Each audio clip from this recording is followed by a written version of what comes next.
Hello, this is Florida Natural Farming at Frog Valley Tropical Fruit Farm, and I'm going to go out and talk about our sapodillas because, you know, the Chico sapotes,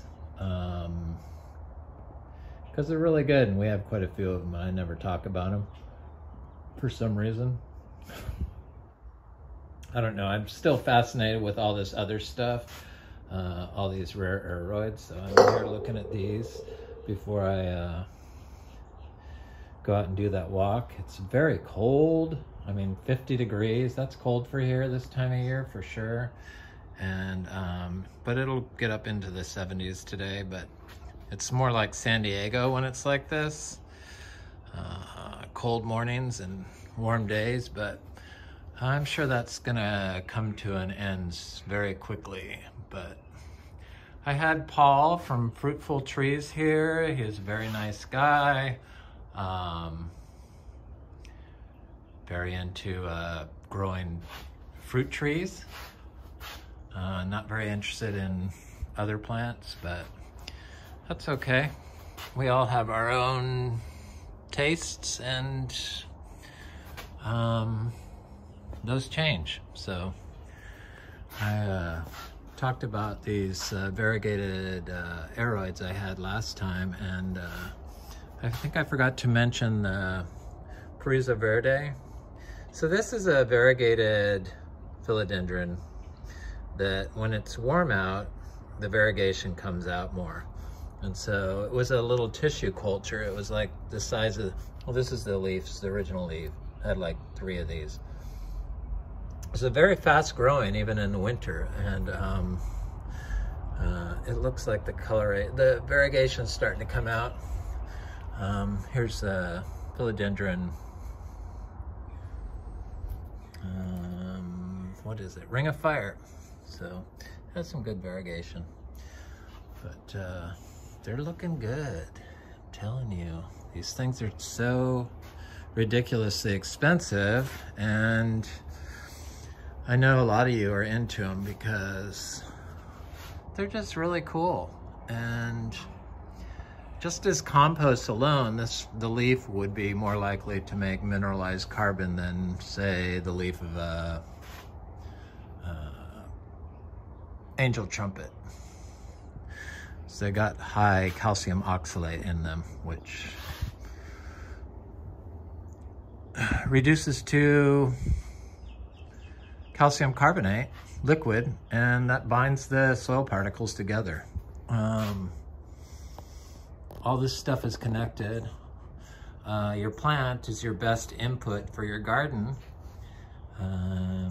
So the diversity and the quality of plants that you're planting with your fruit trees definitely has the potential to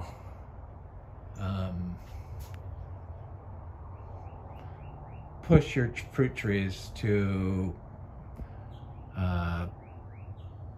better health.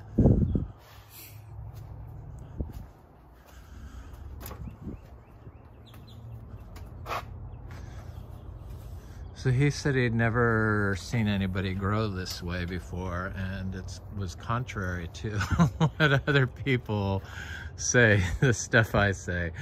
And I found that interesting. But I know there's other people that grow out there because I've met them. They grow just like this. Well, not exactly like this because we're all unique, but I know there's a lot of us out there that have faith in nature to grow our trees for us. So let's go over to these sapodillas. I think it was all this stuff mainly, because this is what everyone wants to, they're okay with it if they see it in a park, but if it's in their yard, it's like, you're gonna kill your trees. Now, it'd be hard to grow a vegetable garden in this, but fruit trees, they can handle the weedy orchard floor. They do good in it here anyway. These mangoes are, we're getting some that are getting close. And then some that are, most of them are far out. But I see some that are getting close. This koi muck tree, look at that. It's got lots of flowers. Those are the flowers. When they start turning yellow like that, they're probably not going to hold. But this thing will just keep flowering and flowering and flowering. And until it holds fruit. Or even when it holds fruit, it'll set out more flowers. For months. So from now until, say, August, it has flowered before in the past 3 years. This past year was the first year it set fruit. 5 years from graft. It is my favorite fruit tree, Okay, so Sapodilla. So this is a Silas wood Sapodilla, planted from a little tiny, you know, it was a little tiny plant. It's dry farmed, and this is a kind of a continuous fruiting tree. It's finally getting big. It didn't get affected by the cold at all, which I found interesting. But it's got fruit on it, and then it's got little flowers starting. So, no water, no problem. Weeds, no problem.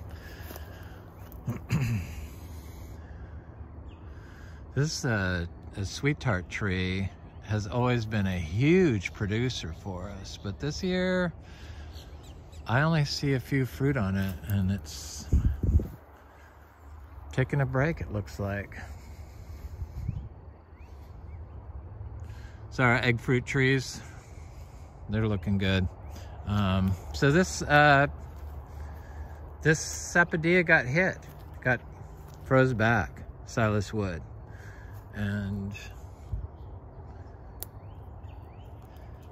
it's coming back, but hit by the freeze. You know, it was 31 degrees here, and then 32 the next night. The first night it was fine, everything was fine, and it was the second night that got us. It's a sugar apple.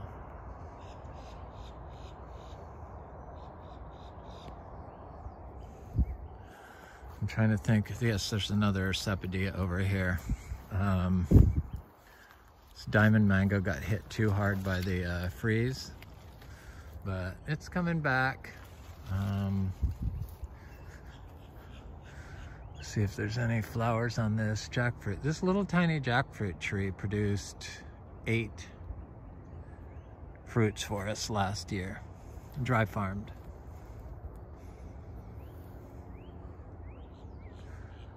Crap makes a difference. Manure, compost on all your trees. It's good for your soil. So this is a Sapodilla tree, Silas wood, that doesn't have any fruit on it, which is, I'm kind of glad about that, because it'll give it a chance to grow. Because the problem with the Sapodillas is the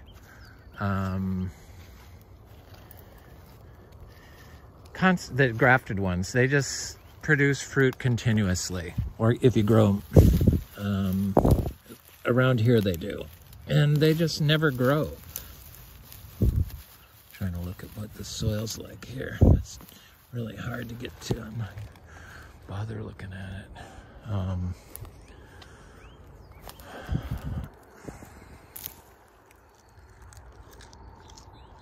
I like Kentucky.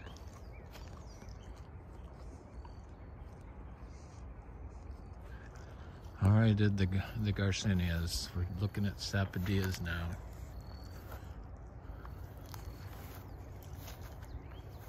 I'm surprised these wax jambus haven't started flowering yet. They didn't even mind the 31 degrees, which is kind of surprising. I don't like wax jambu.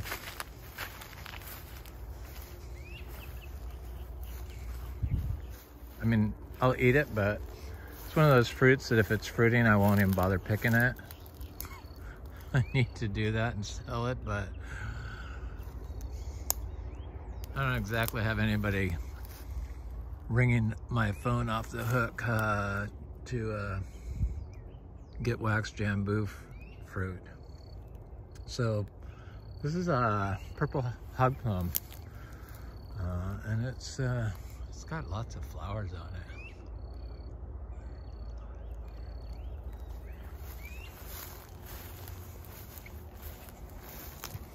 Lost all its leaves during the freeze.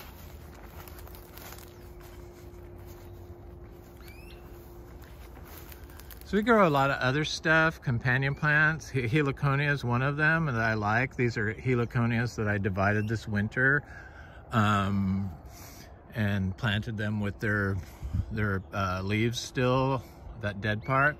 That was the freeze, and then they start growing new from the bottom. And you don't have to water them here. I know they say to water them like every 3 days here in Florida, but we don't water them, and all these heliconias that you see just started from one. So one rhizome. So they've all been divided and redistributed around, and they're in the banana family, so they're a medicinal herb.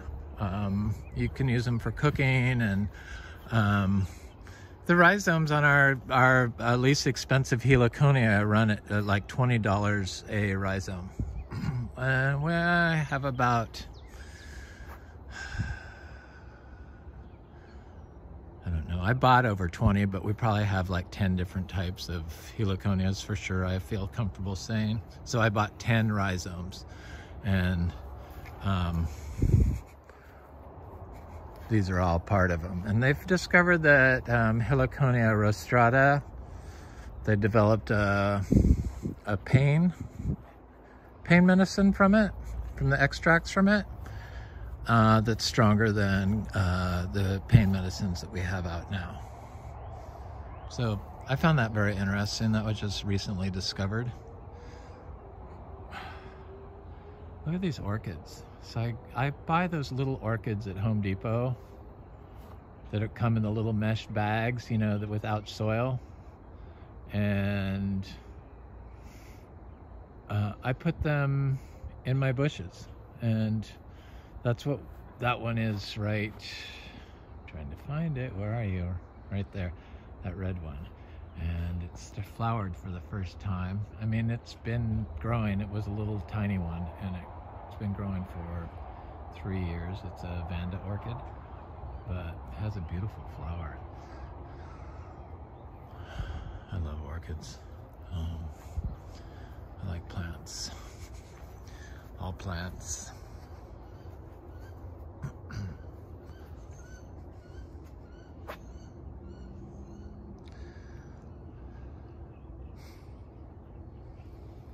This is a torch ginger.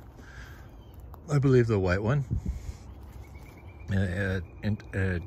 Etlinger, what is it? Elater, that's it. Okay, Sapodilla. It's another torch ginger, little one right now. It's our juicy pearl star apple, exceptionally rare star apple, two years from seed, and it's taller than me finally. And I've done cuttings of this in pure cow manure, pure zebu manure, no bedding, just pure poop, and the cuttings all grew. So I have them growing out now in the orchard floor, but here's, pile of manure I've put next to it. I'm trying to push that tree to grow and fruit. So you have to give them manure to get fruit and growth. Or compost, if you know what quality compost is.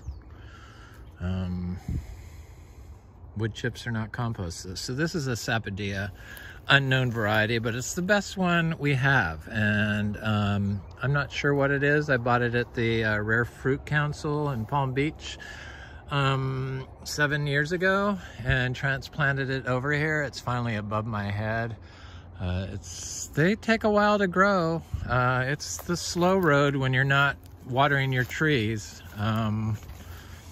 But I want this garden. I've planted lots of gardens, and they seem to all either change or die after I've left.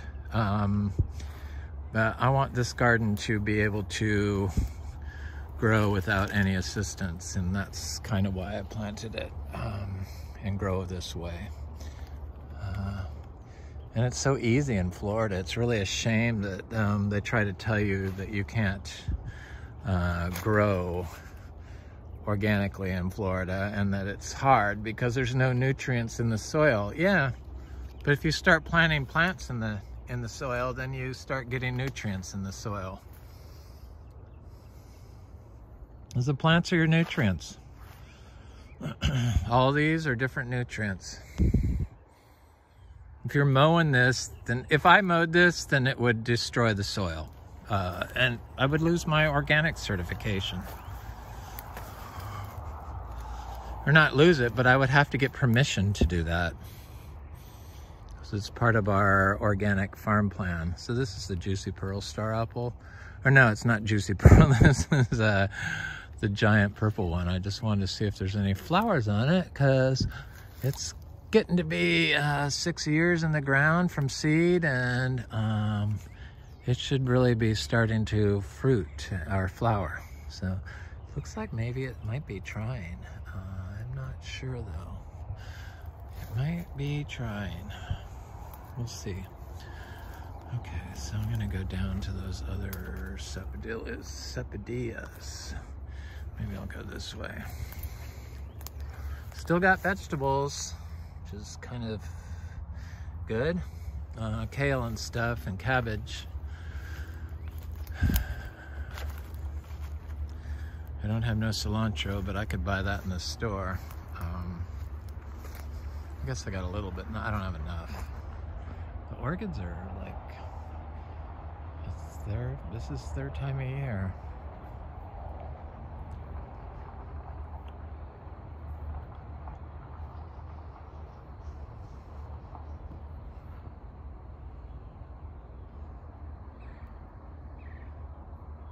Philodendron giganteum. That's looking good. I mean, I like how you can just plant them in the ground, and even during dry periods, and they stay perfectly healthy. It's really a shame they tell people you have to fertilize orchids, because I don't know, that's not true. Orchids know how to get nutrients. It's when you start fertilizing them and watering them that they forget how to do it. But if you get them and put them in your bushes, I mean, I've had all these orchids for several years. It's not like they've died. They continuously bloom year after year after year. We don't need to pollute. We don't need to buy their chemicals. You just have to kind of return the carbon back to your yard, and don't disturb the soil or the plant.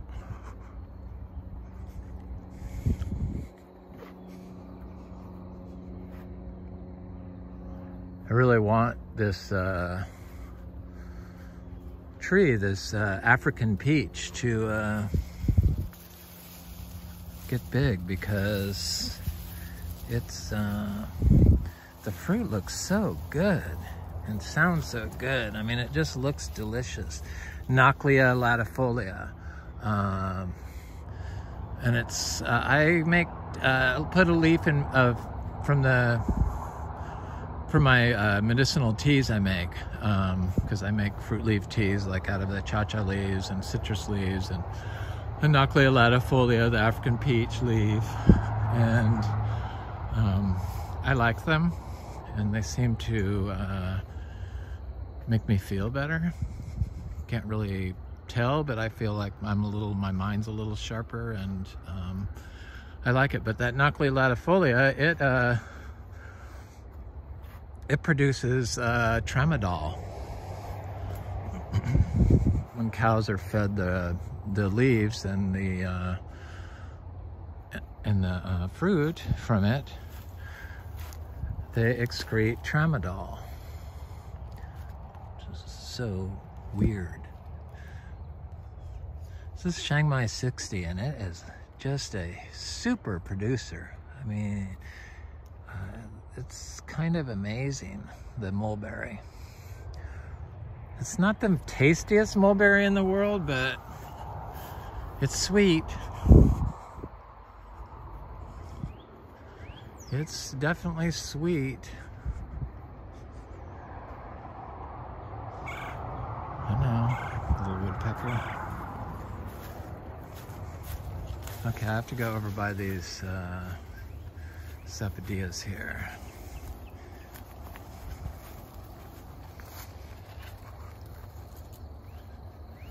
Trying to get over by this sapodilla over here.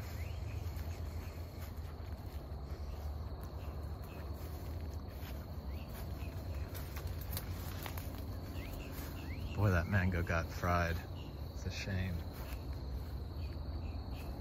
So there's one sapodilla right here that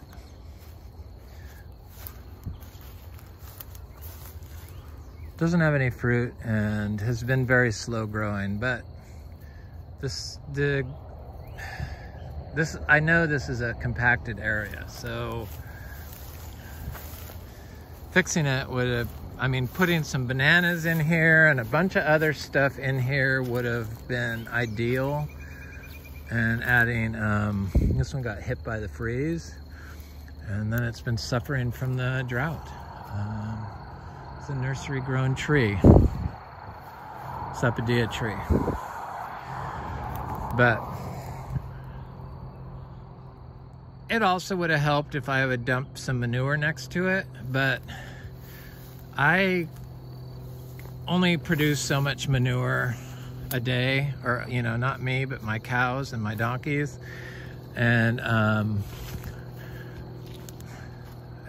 not everything gets it when it needs to get it. But if you had a smaller yard, you could easily focus on all your trees better. This one was doing great, but it got hit by the freeze. And that's how it looked after the cold. Nothing coming back from it. Poor little thing. And same with this one.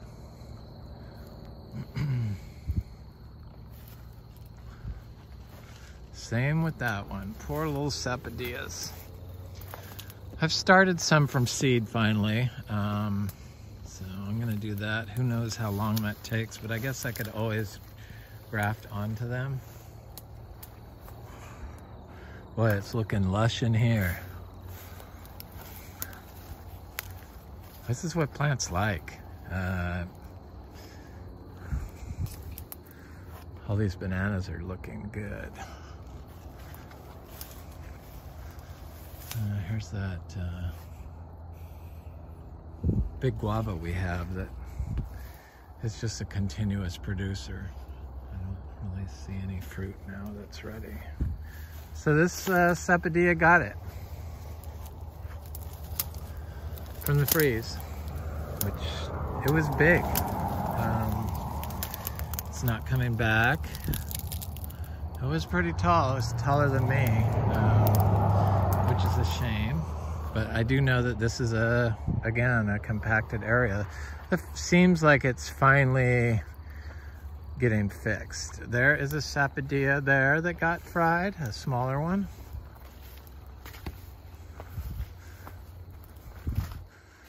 Those were both Hasia sapodillas.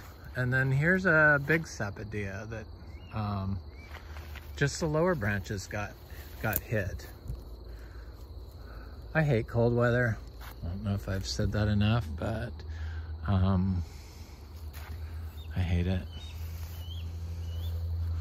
I mean, look what it did to my mangoes. But they're coming back. This Sapodilla got hit too. See, I guess I just kind of ignored all this stuff, but we got some that made it, some that didn't, so it's not a total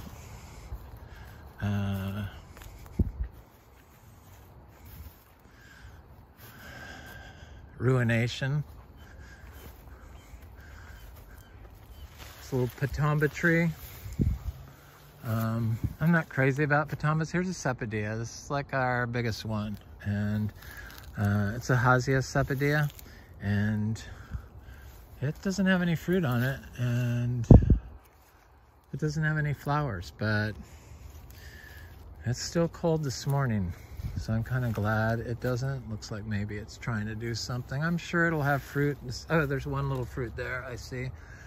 I just picked fruit off this tree recently, so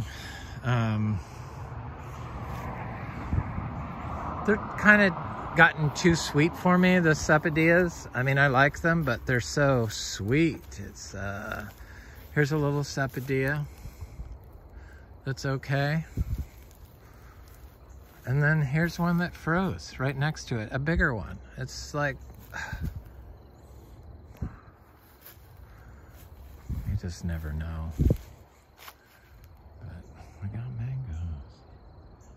I see little mangoes.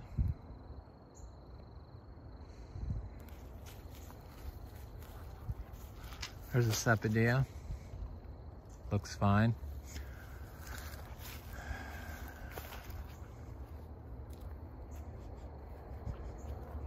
Hasia Sapodilla. Article, what is this? I know I have a Article Sapodilla around here. It's a Juliet mango. Mangoes are, they're okay. It's not our best year. Definitely not as good as last year, but I'm thinking maybe we're gonna get some more bloom for some reason. I don't know why I feel that, but I kind of feel like there's some bloom coming on. My vegetables. Arugula. Arugula is a really good, high quality plant input. All those super oxide vegetables, cruciferous vegetables, are excellent for the soil and for compost.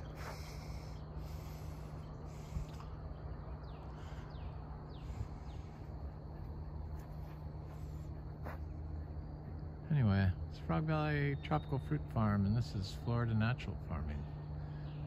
I hope you have a good day.